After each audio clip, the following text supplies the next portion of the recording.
গল্পের নাম তুমি রবে নীরবে। গল্পটি লিখেছেন গৌরী রায়। গুনগুন করে গান গাইতে গাইতে ব্যালকনিতে এসে দাঁড়ায় শ্রীতমা। কি ভালো যে লাগছে। মুম্বাই বড্ড জনবহুল। ওর একটুও ভালো লাগছিল না। শিলিগুড়িতে অফিসে নতুন ব্রাঞ্চ হচ্ছে শুনে আনন্দে লাফিয়ে উঠেছিল। তারপর অনেক কাঠখড় পুড়িয়ে বদলি প্রাণের শহর শিলিগুড়িতে। এখানেই ওর জন্ম, বেড়ে ওঠা। ওদের ফ্ল্যাটের সামনেটা বেশ খোলামেলা, একটা বড় পার্ক আছে। এখানেই দুর্গাপুজোর প্যান্ডেল পড়ে। বিকেল হলে বাচ্চাগুলো নেমে পড়ে ফুটবল নিয়ে। হইচই চেঁচামেচি। সন্ধে হলেই ঝিমিয়ে পড়ে মাঠটা। রাস্তার ধারে লাইন করে লাগানো গাছগুলো লালে লাল। ঠিক তখনই চোখে পড়ে ছেলেটা আজও বসে আছে। পার্কের আলোগুলো জ্বলে উঠেছে সবে। সাহেবের মতো ফর্সা রং, একটা লাল গেঞ্জি। কত আর বয়স? বড় জোর 5 কি 6। বেশ কদিন ধরেই দেখছে একা একা বসে থাকে। একজন বয়স্ক মহিলা হন্তদন্ত হয়ে পার্কে ঢুকলেন। ছেলেটার কেউ হবে। বেশ জোরে কথা বলছেন। 3 তলা থেকে পরিষ্কার শোনা যাচ্ছে। তুমি আবার না বলে চলে এসেছো? এরকম হলে কিন্তু বাপি তোমায় হোস্টেলে দিয়ে দেবে। হোস্টেলে কেন? ছেলেটির কি মা নেই? কখন মা এসে দাঁড়িয়েছে টের পাইনি। পিঠে হাত দিতেই পেছন ফিরে চায়। তুমি ওদের চেনো মা? তুইও চিনিস, শিবানী রে, সামনে 4 তলা, দীপাঞ্জনের বউ অরণ্যার ছেলে। ক্যান্সার, শেষ অবস্থায় ধরা পড়েছিল। অর্চনার কোনো কথাই কানে যাচ্ছিল না শ্রীতমার। দীপাঞ্জন, ওই একটা নাম ওর কোষে কোষে রক্ত ছড়িয়ে দিয়েছিল। সবে উচ্চ মাধ্যমিক শেষ। পাড়ায় রবীন্দ্র জয়ন্তী, শ্যামার নৃত্যনাট্য হবে। শ্রীতমা গানে পারদর্শী, নাচ শিখে নেবার মানসিকতা ছিল। দীপাঞ্জন বজ্রসেন। বেশ কিছুদিন রিহার্সেল চলার পর শ্রীতমা বাদ পড়ে যায়। ওর জায়গায় এলো অরণ্যা। মাথায় আগুন জ্বলে গেছিল সেদিন যখন ও জানতে পারে দীপাঞ্জন দাই চেয়েছিল অরণ্যাকে। ক্লাব থেকে বেরিয়ে একটা অটো নিয়ে সোজা চলে এসেছিল তিস্তার পাড়ে। তিস্তার আজ রণরঙ্গিনী রূপ। ওর সাথে খুব মিল পায় নিজের। মুখ ঢেকে শব্দ করে কেঁদে উঠেছিল। পশ্চিমের আকাশের লাল রং তখন তিস্তার বুকে গুলমারের দিক থেকে একটা মালগাড়ি শব্দ করে চলে গেল তিস্তার বুক চিরে। শ্রীতমার মনে হলো দীপাঞ্জন দাকে নিয়ে ও সব স্বপ্ন ভেঙে চুরমার হয়ে গেল। কদিন বাড়িতেই কাটিয়েছিল চুপচাপ। দীপাঞ্জন দা দেখা করার চেষ্টা করেছিল, অভিমানে দেখা করেনি। দাদা তখন ব্যাঙ্গালোরে পোস্টেড। ওখানেই চার্টার্ড কমপ্লিট করে মুম্বাইয়ে চাকরি নিয়ে চলে যায়। এখনও বিয়ে করেনি। বিশ্বাস করতে পারে না কাউকে। দীপাঞ্জনদার মুখটাই ভেসে ওঠে। পরদিন বিকেলে পার্কে যাবার জন্য তৈরি হয়। বাচ্চাটা ভীষণ টানছে ওকে। 2 দিন পাত্তা নেই বাবুর। তৃতীয় দিনে পার্কে ঢুকতেই দেখতে পেল সোজা ওর পাশে বসে পড়ে। 2 দিন এলে না যে? তুমি চেনো আমায়? চিনি তো। কি করে চিনলে? বাহ, রোজ আমি বারান্দা থেকে দেখেছি তোমায়। এবার ফিক করে হেসে ফেলে বাচ্চাটা, হয়তো ওর বোকামি দেখেই। দূর থেকে শিবানী কাকিমাকে আসতে দেখে শ্রীতমা। কেমন বুড়িয়ে গেছে, চুল পেকে গেছে এখনই। কি প্রাণবন্ত হাসি খুশি ছিলেন। আমায় চিনতে পারো কাকিমা? মনি? হ্যাঁ গো কাকিমা, তোমার মনি। ফিরে এলাম আবার। জড়িয়ে ধরে কেঁদে ফেলেন শিবানী। অবাক চোখে চেয়ে সাহেব। চলো আমাদের বাড়িতে। কোথাও যাই না রে আর। এই কচি ছেলেটা। মুখের কথা শেষ করতে দেয় না শ্রীতমা। সাহেবকে টেনে নেয় বুকের কাছে। এটা এখন থেকে আমার বন্ধু। 10 দিন ছুটি নিয়েছিল, আজ নতুন অফিসে জয়েন করবে। একটু তাড়াতাড়ি বের হয়। অফিস পাড়া ওর চেনা নয়। একটা ট্যাক্সি নিয়ে নেয়। নতুন অফিস বেশ পছন্দ হয়েছে। কলিগরা বেশ মিশুকে। প্রথম দিনেই বন্ধু হয়ে গেল স্নেহা থাপা আর অবনীর সাথে। স্নেহা দার্জিলিংয়ের মেয়ে, কাজ চালানো বাংলা বলতে পারে, হিন্দিতে অসুবিধা নেই। অবনী মণিপুরের মেয়ে হলো দিল্লিতে পড়াশোনা করার দরুন চোস্ত হিন্দি বলে। কিছুদিনের মধ্যেই ওদের দলে চলে এলো জয়দীপ আর বিক্রম। প্রথম টিফিন নিয়ে যেত শ্রীতমা, এখন আর নেয় না।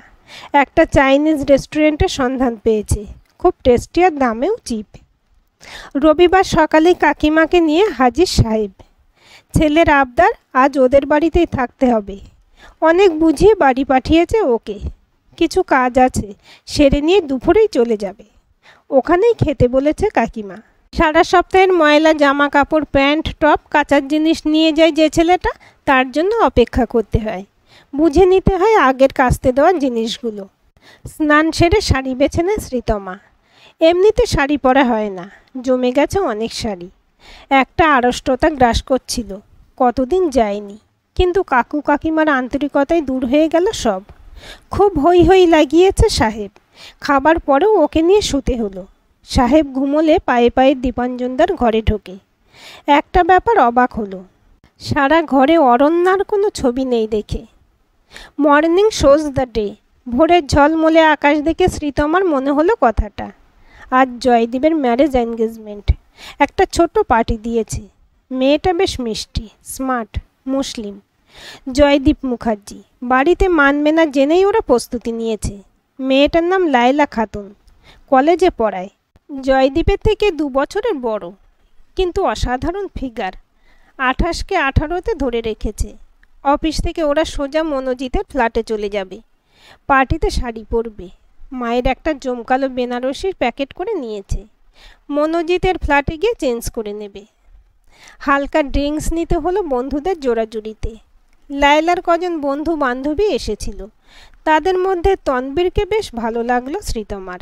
লম্বায় 6 ফুট, একটু চাপা স্বভাবের, হাসিটা ভারী মিষ্টি, সুন্দর বাংলা বলে। নিজেই এগিয়ে এসে হাত বাড়িয়ে দিল। হাই, আমি তনবীর। হেসে হাত বাড়িয়েছিল। আমি শ্রীতমা। বাহ, ভারী মিষ্টি নাম। দুজনের কথা বলতে বলতে ঘরের হইচই ছেড়ে ব্যালকনিতে এসে দাঁড়িয়েছিল। 13 তলা থেকে ঝলমলে শিলিগুড়ি শহরকে ভারী সুন্দর লাগছিল। পারফিউম আর ড্রিঙ্কসের গন্ধ মিলেমিশে এক অজানা গন্ধ খুশ মেজাজে ঘুরে বেড়াচ্ছিল ওদের ঘিরে। ওই অল্প সময়ের মধ্যেই তনবীর জানিয়েছিল ওর বাবা বিজনেসম্যান, মা গৃহবধূ, ছোট বোন আছে, কলেজে পড়ে। উঠতে বেশ বেলা হলো। বিছানায় বসে আড়মোড়া ভাঙে শ্রীতমা। ঈষৎ কোঁকড়ানো থোকা থোকা চুলগুলো কাঁধ ছাড়িয়ে নেমে এসেছে পিঠের মাঝামাঝি। একটা গার্ডার দিয়ে চুলগুলো উঁচু করে বেঁধে ঢুকে যায় ওয়াশরুমে। সোফায় বসে বাবা খবরের কাগজ পড়ছে। ও বসতেই অর্চনা বলে, খাবি কিছু? 1 কাপ চা দাও। খাবার একদম ইচ্ছে নেই। টুকটুক করে মেসেজ পড়ছে। Tanvir, good morning. Good morning উত্তর দেয় শ্রীতমা। ভাবলাম ঘুমোচ্ছ কি না, এইমাত্র উঠলাম। কথা আর বাড়াতে দেয় না। একটা বুড়ো আঙুল দেখিয়ে ফোনটা অফ করে দেয়। শব্দ করে কলিং বেল বেজে ওঠে। শিবানী কাকিমা। এই নে, তোর ছেলে মাথা খারাপ করে দিল। কোলে নিয়ে আদরে আদরে ভরিয়ে দেয় সাহেবকে। সত্যিই তো, কাল সারাদিন দেখা হয়নি, তবু বাবুর গোঁসা কমেনি। ব্যাগ খুলে মস্ত একটা ক্যাডবেরি বের করে শ্রীতমা। কাকিমা বসতে চাইছিলেন না, মা জোর করে কফি খাইয়ে দিল। কাকিমা চলে যেতে একটা ঝোড়ো হাওয়া শিলিগুড়ির আকাশে খুচরো মন খারাপ নিয়ে এলো। সাহেবকে বুকে নিয়ে ব্যালকনিতে চলে আসে। তখনই চোখ পড়ল দীপাঞ্জনের দিকে। রাস্তা পার হচ্ছে মাথা নিচু করে, খুব অন্যমনস্কভাবে। বুকটা কেমন করে ওঠে। কখন চোখ ভিজে গেছে খেয়ালই করেনি। সাহেব বলে, তুমি কাঁদছো? কই না তো। দুষ্টু হাওয়াটা। সোমবার অফিসে যাবার জন্য তৈরি হয়ে টের পায় বাপি বেরোবে। কোথাও যাবে? হ্যাঁ রে, ব্যাংকে যাব। পাসবইটা আপ টু ডেট করা হচ্ছে না। শুনে অর্চনা বলল, তবে আসার সময় চিকেন নিয়ে এসো, আর কফি শেষ হয়ে গেছে। আমার স্কুটিতে চলো বাপি, ব্যাংকে নামিয়ে দিয়ে যাব। ব্যাংকে বেজায় ভিড়। ঠান্ডাতেও ঘাম হচ্ছে ধীরেনবাবুর। 6 মাস আগে পেসমেকার লাগিয়েছেন। রীতিমতো ডাক্তারের নির্দেশ মেনে চলেন। ভাবছেন ফিরে যাবেন কিনা। কাঁধে হাত পড়তে পিছন ফেরেন। চিনতে পারছেন কাকাবাবু? হাসেন ধীরেনবাবু। শ্যামলেন্দু? বেরিয়ে আসুন লাইন থেকে। হাত ধরে চেয়ারে বসিয়ে দেয়। আমি এই ব্যাংকেই আছি, দিন আপনার পাসবই। 5 মিনিটেই কাজ হয়ে গেল। শ্যামলেন্দুর বাবা আর ধীরেনবাবু একই সঙ্গে চাকরি করেছেন। বাবা খুব আপনার কথা বলেন। একদিন কাকিমাকে নিয়ে আসুন আমাদের বাড়িতে। শ্রীতমার সাথে দেখা হয়েছিল, ওর মুখেই শুনেছিলাম আপনার অপারেশনের কথা। একটা অটো ডেকে তুলে দেয়। বাড়ি এসে শ্যামলেন্দুর কথা বলতেই অর্চনা বলে, আমাদের স্ত্রীর সঙ্গে বেশ মানাবে। কথাটা পেরে দেখো না একবার। অফিস থেকে বেরিয়ে তনবীরকে দেখতে পায়। ডিপ রঙের নেভি ব্লু জিন্স, সাদা টি শার্ট। ওকে দেখেই লাজুক হেসে চুলগুলো আঙুল দিয়ে পিছনে সরিয়ে দেয়। কি করবে বুঝে উঠতে পারে না শ্রীতমা। কি ব্যাপার, এখানে কোথায়? সরাসরি শ্রীতমার চোখের দিকে তাকায় তনবীর। তোমার কাছে, চলো একটু কোথাও বসি। তনবীর এমন ছেলে মানুষই করবে বুঝতে পারেনি শ্রীতমা। ওর মধ্যে এমন একটা সরলতা আছে যেটাকে এড়িয়ে যাওয়াও যায় না। স্কুটিটা স্ট্যান্ড থেকে বের করতে করতে বলে, আজ হবে না, বাপির শরীর ভালো নেই, মা ফোন করেছিল, ডাক্তার কাকুর কাছে ঘুরে যাব। ওকে বাই বলে বাইক নিয়ে দ্রুত বেরিয়ে যায় তনবীর। ও চলে যাওয়া দেখতে দেখতে শ্রীতমা বুঝতে পারে ওকে বেশি দিন ঠেকিয়ে রাখা যাবে না। মৃদু সুরে মিউজিক, প্রত্যেকটা টেবিলে কেতাবি ঝুলনবাতি, পা ডুবে যাওয়া কার্পেট, দেওয়ালে বেশ কিছু দামি পেন্টিং ভোজন গৃহের মর্যাদা বাড়িয়ে দিয়েছে। এই দিকটাই খুব একটা আসেনি শ্রীতমা। স্যুটটাই পরা ছেলেটি অর্ডার নিতে এলে তনবীর বলে, কি খাবে?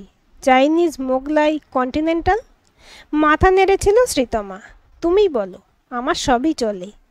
এক গাদা খাবারের অর্ডার করেছিল তনবীর, তার সবগুলো চেনেও না। ফিরতে বেশ রাত হয়েছিল। পরনের শাড়িটা খাটে খুলে সায়া পরেই ওয়াশরুমে ঢুকে যায়। বেরিয়ে এসে দেখে মা খাটে বসে আছে। তুমি ঘুমাওনি? না রে, তোকে একটা কথা বলার ছিল। হঠাৎ মায়ের কোলে মাথা গুঁজে দেয়, দুহাতে কোমর জড়িয়ে ধরে। বুঝতে পারে কান্না আটকাতে পারছে না। ওকে কাঁদার সুযোগ দেয় অর্চনা। মাথায় হাত বুলোতে বুলোতে বলে, ঝোঁকের মাথায় কোনো ভুল সিদ্ধান্ত নিস না খুকি, নিজেকে বুঝতে দে কি চাস তুই। মাকে আরও জোরে আঁকড়ে ধরে শ্রীতমা। দীপাঞ্জনকে কেন ভুলতে পারছে না ও? কেন কেন বারবার মনে হচ্ছে কোথায় একটা ভুল হচ্ছে। আজ তনবীরের সাথে মিট করেও বারে বারে ওর মন দীপাঞ্জনকেই খুঁজছে। তনবীরের আবদার দিন দিন বাড়ছে, প্রচুর গিফট করছে। রাগ করলে বলে, আমি যদি খুশি হই তবে তুমি রাগ করবে কেন? সাহেবের সাথে দেখা করা কমে গেছে। একদিন তনবীর ওকে ওর এক বন্ধুর বাড়ি নিয়ে গেছিল। ওখানে আরও 4টে ছেলে মেয়ে ছিল। কেন জানি শ্রীতমার ওই পরিবেশ একটুও ভালো লাগেনি। ওরা সিগারেট খাচ্ছিল, সাধারণ সিগারেটের মতো নয়, অনেক লম্বা। ওদের দেখে মনে হচ্ছিল কেমন ঘোরের মধ্যে আছে। তনবীর ওকে অফার করেছিল, বলেছিল বিদেশি মাল। প্রেস্টিজ রাখতে একটা টান দিয়েছিল। মাথাটা হালকা লাগছিল। কদিন ধরে মনের অশান্তি যেন উবে গেছিল। আসার সময় নিজেই তনবীরকে জড়িয়ে গাড়িতে উঠেছে। শিলিগুড়ির এই অঞ্চলটা বেশ ঘিঞ্জি। এখানে ছোটোখাটো একটা মোটর রিপেয়ারিংয়ের দোকান আছে ছোটনের। দোকান থেকে ফেরার পথে শ্রীতমাকে দেখতে পায় ছোটন, দীপাঞ্জনের খুব কাছের বন্ধু। এক পাড়ার সুবাদে শ্রীতমাকে খুব ভালোভাবে চেনে। তনবীরের সঙ্গে দেখে অবাক হয়েছিল। তনবীর খুব বাজে ছেলে, ড্রাগের ব্যবসা করে। শ্রীতমার মতো সরল মেয়েদের ভোলাতে ওর জুড়ি নেই। ওর ফাঁদে পা দিয়ে মেয়েরা সর্বশান্ত হয়। বাড়ি না গিয়ে সোজা দীপাঞ্জনের ফ্ল্যাটে চলে আসে। গিয়ে বেশ ধাক্কা খায়। বাড়ির সব জিনিস ছত্রখান, প্যাকিং হচ্ছে। ফ্ল্যাট খালি করে সবাই কলকাতায় চলে যাবে। দীপাঞ্জনকে টেনে ছাদে নিয়ে যায়। বাঁচা তুই মেয়েটাকে, তনবীরও সর্বনাশ করে দেবে। তুই তো ওকে ভালোবাসিস। ও আমার কথা বিশ্বাস করবে না রে। যদি আমায় ভালোবাসতো তবে আমায় কোনো কথা বলার সুযোগ না দিয়ে ব্যাঙ্গালোরে চলে যেত না। বুঝলাম, সব বুঝলাম, তবু এটা তো মানবি তোর জীবনের পরবর্তী ঘটনা ওকে ভুল বুঝতে সাহায্য করেছে। একবার সামনে গিয়ে দাঁড়া, ভুল বোঝাবুঝি মিটিয়ে নে। প্যাকিংয়ের লোকেরা চলে যাবে। মার ডাকে নিচে নেমে যায় দীপাঞ্জন। সময় নেই, মেয়েটা শেষ হয়ে যাবে। রাগ করে ওদের ঘর থেকে বেরিয়ে আসে। এদিকে মাথা ছিঁড়ে যাচ্ছে শ্রীতমার। তনবীর আর অপেক্ষা করতে চাইছে না। সামনের মাসে পাঞ্জাব যেতে বলছে, মা বাবার আশীর্বাদ নিতে। ওখানেই গুরুদ্বারে ওদের বিয়ে হবে। কি করবে ও? বাবার শরীর ঠিক নেই, তার উপর ওকে নিয়ে টেনশন। তাছাড়া তনবীরকে নির্ভর করতেও পারছে না। অফিসের 2 বান্ধবীর সাথে আলাপ করিয়ে দিয়েছিল। বিশেষ করে অবনীয়র সম্পর্কে ভালো সার্টিফিকেট দেয়নি। বলেছিল ভালো করে চিন্তা করো, আরও চেনো ওকে। এত তাড়াতাড়ি কোনো সিদ্ধান্ত নিও না। আমার মনে হচ্ছে কোথাও একটা গণ্ডগোল আছে। ওর কথায় কোনো রাগ হয়নি শ্রীতমার। একবার যদি দীপাঞ্জন কাছে এসে দাঁড়াতো, সব কিছু ক্ষমা করে দেব। ছেলেটার সাথে দেখা হয়নি কদিন। উহ, কি যে করি আমি। মনি, মায়ের ডাকে দরজার দিকে তাকায়। কিছু বলছো? ছোটন এসেছে, বলছে তোর সাথে খুব দরকার। শ্রীতমার মনে পড়লো আজ একবার যেন ছোটনদাকে দেখেছিল। মাথাটা তখন এত ফাঁকা লাগছিল। এখানেই পাঠিয়ে দাও। আর 2 কাপ চা দিতে পারবে গো? ছোটন ঘরে ঢুকে কোনো ভনিতা না করেই বলে, আর কত ভুল করবি মনি? দীপাঞ্জনকে ভুল বুঝে চলে গেলি। এখন মুখের কথা শেষ হওয়ার আগে শ্রীতমা বলে, বন্ধুর হয়ে তুমি তো বলবেই। আমার ভালোবাসার কোনো মূল্য ছিল ওর কাছে? অরণ্যাকে বিয়ে করার সময় তুমি জিজ্ঞেস করেছিলে আমার কি হবে? অরণ্যাকে দীপাঞ্জন তো বিয়ে করেনি মনি। মানেটা জানতে হলে আমার কথা বিশ্বাস করতে হবে। মাথাটা ঠান্ডা করে বস। সেদিন নাচ থেকে তোকে বাদ দিয়েছিল অনুষ্ঠান যাতে ভালো হয় সেটা মাথায় রেখে। তুই তো জানিস অরণ্যা অসাধারণ নাচত। দীপাঞ্জন নিজেকেও সরিয়ে নিয়েছিল। বজ্রসেন হয়েছিল তপন। সত্যি? হ্যাঁ মনি, তুই চলে গেলি। ওর পাগলের মতো অবস্থা। ফোন নম্বর পাল্টে দিলি। কোনো যোগাযোগ নেই। একদিন শিলিগুড়ির আকাশে মেঘের ঘনঘটা, খুব বিদ্যুৎ চমকাচ্ছে। ক্লাবে আমি আর দীপাঞ্জন ছাড়া কেউ নেই। ঝড়ের মতো অরণ্যা এসে হাজির। আমায় বাঁচা তোরা। আত্মহত্যা ছাড়া আর কোনো রাস্তা নেই আমার। 3 মাসের প্রেগনেন্ট। যে ছেলেটার সাথে সম্পর্ক সে পালিয়ে গেছে। তখন সদ্য আমি বিয়ে করেছি। দীপাঞ্জন কলকাতায় চাকরি পেয়েছে। সেই রাতে কলকাতা চলে যাই আমরা। সকলে জানলো ওদের বিয়ে হয়েছে। কোনো দিনের জন্য কোনো সম্পর্ক হয়নি ওদের। সাহেব হবার পর কচি বাচ্চাটাকে ফেলে পাখি উড়ে যায়। মাসিমা সব জানে। দীপাঞ্জন শুধু তোকেই ভালোবাসে। মনি, আর সময় নেই। ওরা সবাই বাড়ি খালি করে কলকাতায় চলে যাচ্ছে। আর শোন, তনবীর ড্রাগের ব্যবসা করে। ও তোকে ছিবড়ে করে ফেলে দেবে। কোনো কথাই কানে যাচ্ছিল না। থরথর করে কাঁপছিল শ্রীতমা। কোনো মতে বলে, আমায় একটু নিয়ে যাবে ছোটনদা? কাকিমার বুকের উপর আছড়ে পড়েছিল সেদিন। কেঁদেই চলেছে। ওই বাজে লোকটাকে বলো আমায় ফেলে তুমি আর সাহেব কোথাও যাবে না।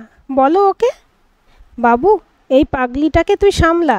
আমার ঘুম পেয়েছে। সাহেবকে কোলে নিয়ে শিবানী পাশের ঘরে চলে গেল। শ্রীতমার কাছে এগিয়ে আসে দীপাঞ্জন। শ্রীতমা তার বড় বড় চোখ তুলে বলে, কি শাস্তি আমায় দেবে বলো? দীপাঞ্জনের বহু প্রতীক্ষিত ঠোঁট দুটো নেমে আসে শ্রীতমার চোখে। আজকের গল্পটি আপনাদের কেমন লাগলো কমেন্ট করে জানাবেন। ভালো লাগলে লাইক, শেয়ার, সাবস্ক্রাইব করবেন এবং নতুন ভিডিও আপডেট পেতে বেল আইকনটি ক্লিক করে রাখুন।